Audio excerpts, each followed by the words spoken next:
Let's be real. Personal finance can feel overwhelming.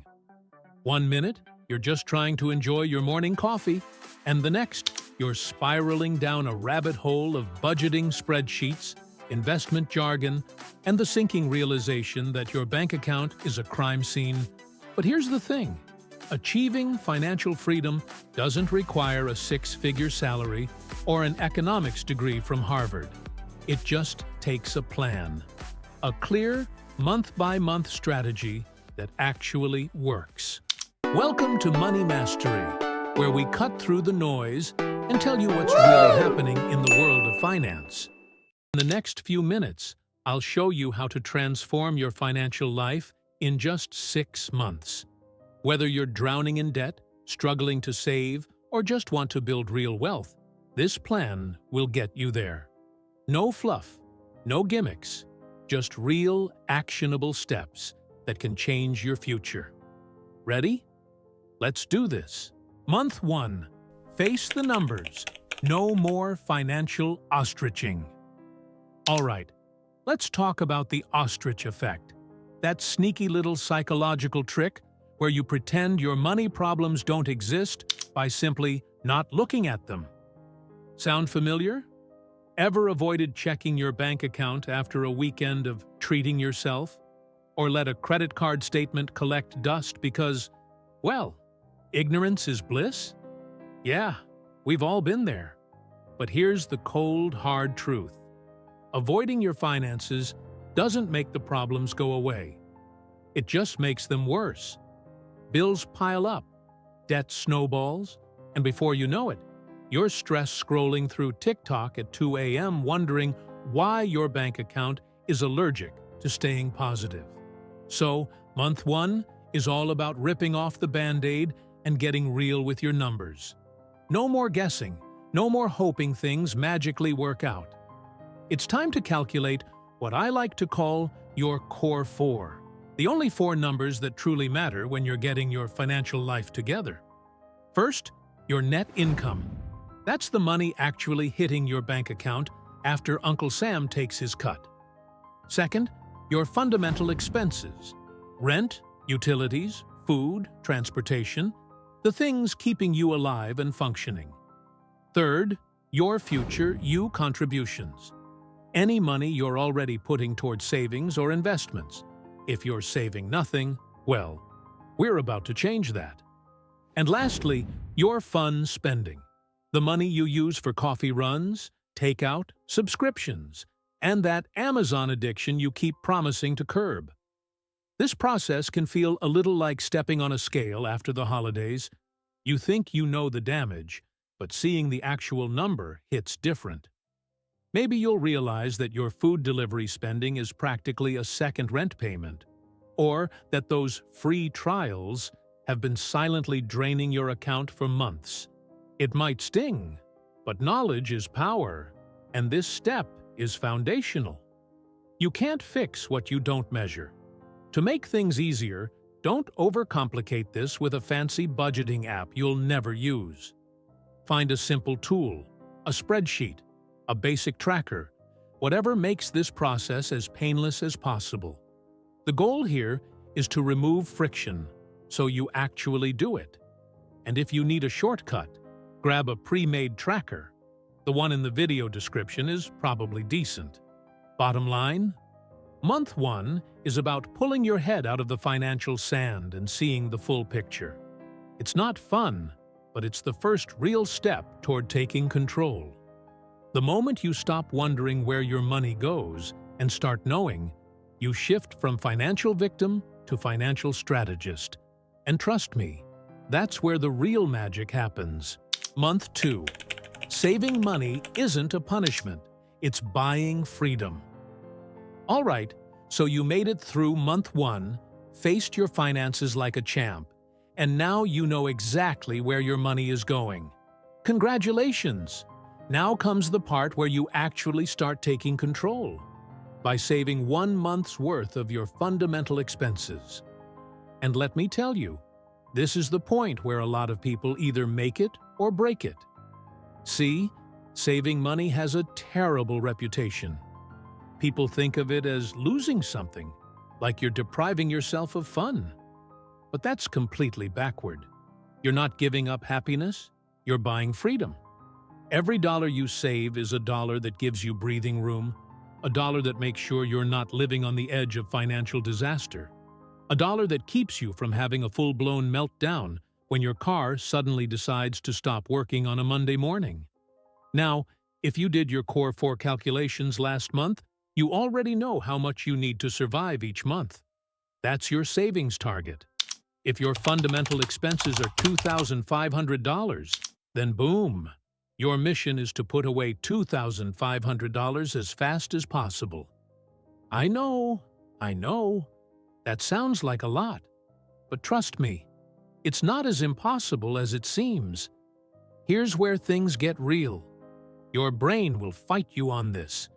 Humans are wired for instant gratification, which is why saving money feels painful. But you need to shift your mindset. Instead of seeing it as, I can't spend money on fun things, think of it as, I'm buying my way out of financial stress. That's a trade-off worth making.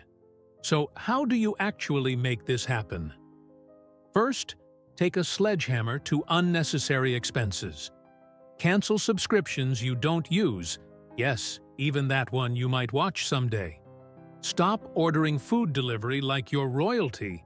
Start cooking, even if your idea of cooking is throwing things in an air fryer. Press pause on random Amazon purchases. And before you say, "But I need my weekend brunches," ask yourself, do you really? Or do you just like the idea of them? Because I promise, eggs taste the same at home, and they cost a fraction of the price. If the idea of saving a full month's expenses in 30 days feels overwhelming, stretch it to 2 or 3 months. But be honest with yourself. There's a difference between adjusting your timeline and making excuses to keep spending.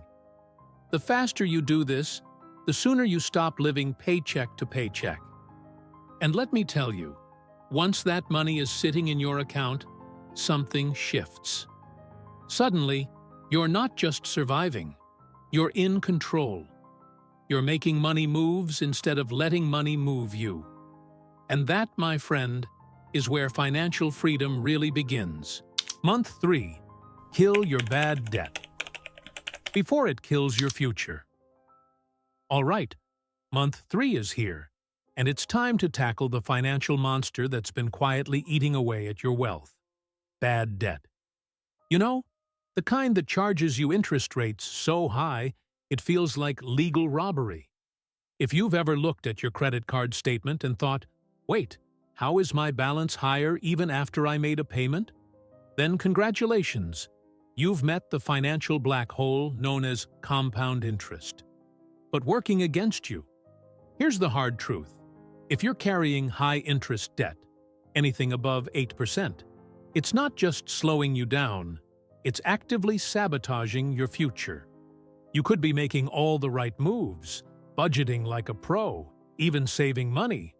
But if you're still throwing hundreds or thousands into interest payments every year, you're basically running on a financial treadmill, working hard but going nowhere.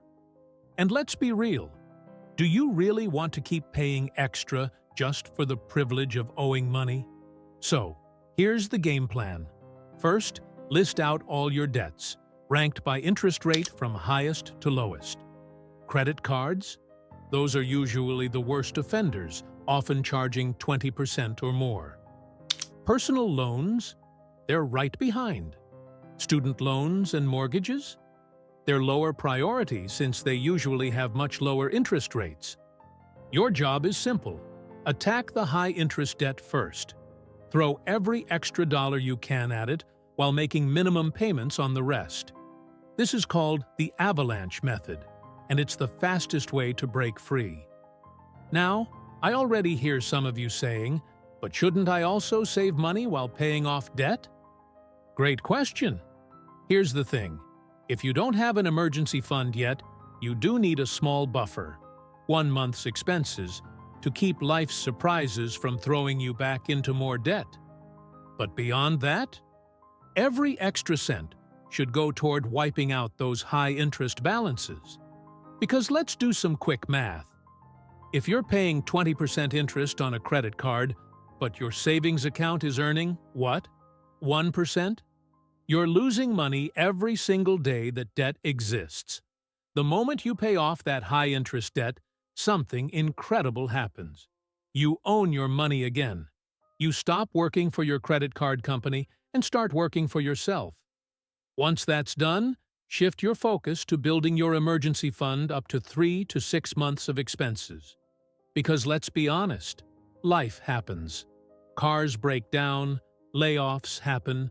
Your cat might suddenly need surgery, because of course they do.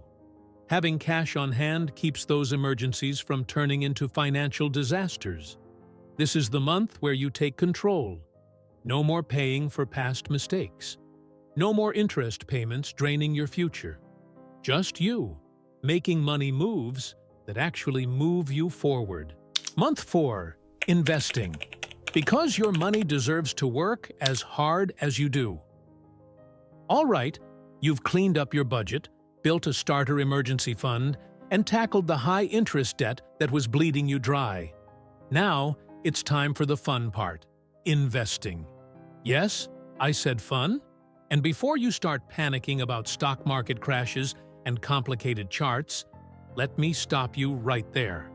Investing isn't just for Wall Street bros in overpriced suits. It's for you, me, and anyone who wants their money to stop being lazy and actually grow. Now, let's get something straight. Saving alone will not make you rich. If you think parking cash in a savings account earning 1 to 2% interest is the key to financial freedom, I've got bad news. Inflation is eating away at that money faster than it's growing. It's like running on a treadmill while someone slowly increases the speed. You might not notice at first, but eventually, you're going to fall flat on your face. Investing is how you get off that treadmill and start making real progress. First things first, if your employer offers a retirement match, grab it. This is free money, people. Imagine if your boss walked up to you and said, "Hey, I'll double your savings, just because." Would you say no? Didn't think so. Contribute at least enough to get the full match, because that's an automatic 100% return. Nothing else in personal finance offers that kind of guaranteed win. Next, open a tax-advantaged investment account. If you're in the US, that's a Roth IRA. If you're in the UK, a stocks and shares ISA. The goal? Keep Uncle Sam, or the taxman in general, from taking a huge bite out of your gains. The less you pay in taxes, the more you keep. And trust me, future, you will be very grateful. Now, let's talk about what to actually invest in. No, you don't need to pick individual stocks. In fact, even the so-called experts struggle to beat the market. Instead, go for broad market index funds and ETFs, like the S&P 500. These funds spread your money across hundreds of top companies, which means less risk, steady growth, and no need to obsess over stock charts like some day trading maniac. Historically, the S&P 500 has returned about 10% per year, way better than that sad little savings account.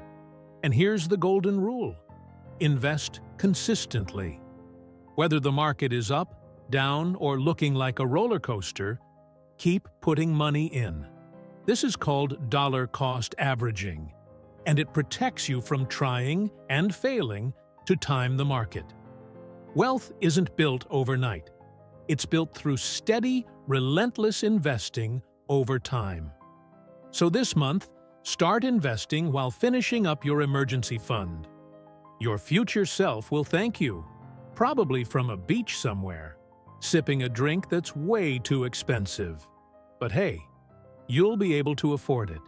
Month 5. Make more money, because cutting lattes won't make you rich.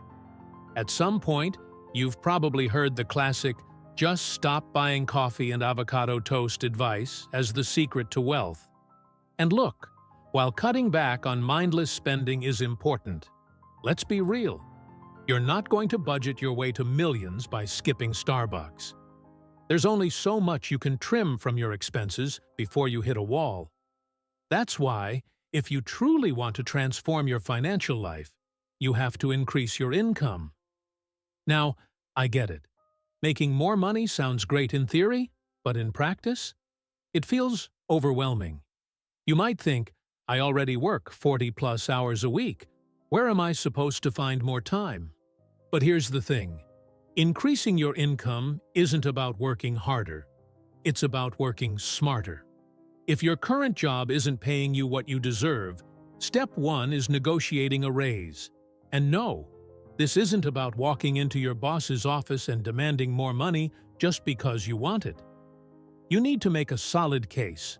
Come in with data, show your value, and make it clear why giving you a raise is a smart business move. If that doesn't work, or if you're stuck in a low-paying job, then it's time to explore better-paying opportunities. Job hopping is statistically one of the fastest ways to increase your salary.